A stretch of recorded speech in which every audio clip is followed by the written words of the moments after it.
Olive Ridley কাছৰ মূল বাসস্থান উৰিষ্যাৰ উপকূলত।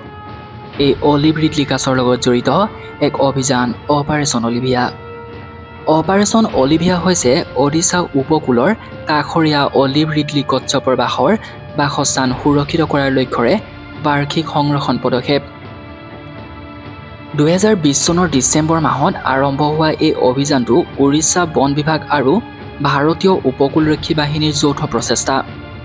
প্ৰতি বছৰে 1980 চনৰ আৰম্ভণিতে আৰম্ভ হোৱা ইণ্ডিয়ান কোষ্ট গাৰ্ডৰ অপাৰেশ্যন অলিভিয়াই অলিভ ৰিডলি কচ্ছপক সুৰক্ষা দিয়াত সহায় কৰে, কাৰণ ইহঁতে উৰিষ্যা উপকূলৰ কাষত নৱেম্বৰৰ পৰা ডিচেম্বৰলৈকে প্ৰজনন আৰু বাঁহ সজাৰ বাবে গোট খায়।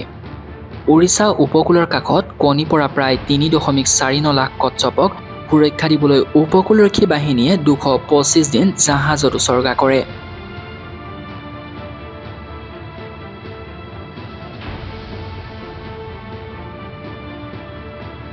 অলিভ ৰিডলি টাৰ্টেল হৈছে বিশ্বৰ আটাইতকৈ সৰু আৰু প্ৰচুৰ পৰিমাণে পোৱা সাগৰীয় কচ্ছপ।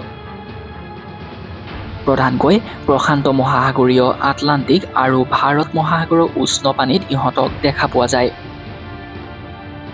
উৰিষ্যাৰ গহিৰমাথা সামুদ্ৰিক অভয়াৰণ্যখন অলিভ ৰিডলি কচ্ছপৰ বিশ্বৰ সৰ্ববৃহৎ প্ৰজনন স্থান।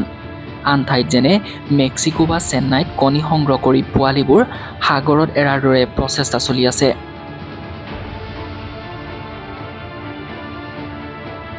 অপাৰেশ্যন অলিভিয়া যেনে সংৰক্ষণ পদক্ষেপ কেৱল অলিভ ৰিডলি কচ্ছপৰ বাবে নহয়, ই এক সামগ্ৰিক বাসস্থান আৰু জীৱ বৈচিত্ৰ্য সংৰক্ষণৰ পথ দেখুৱায়।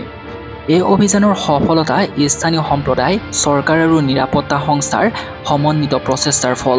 ভৱিষ্যত প্ৰজন্মৰ বাবে এই অনন্য প্ৰজাতিটো সংৰক্ষণ কৰাটো আমাৰ সামূহিক দায়িত্ব।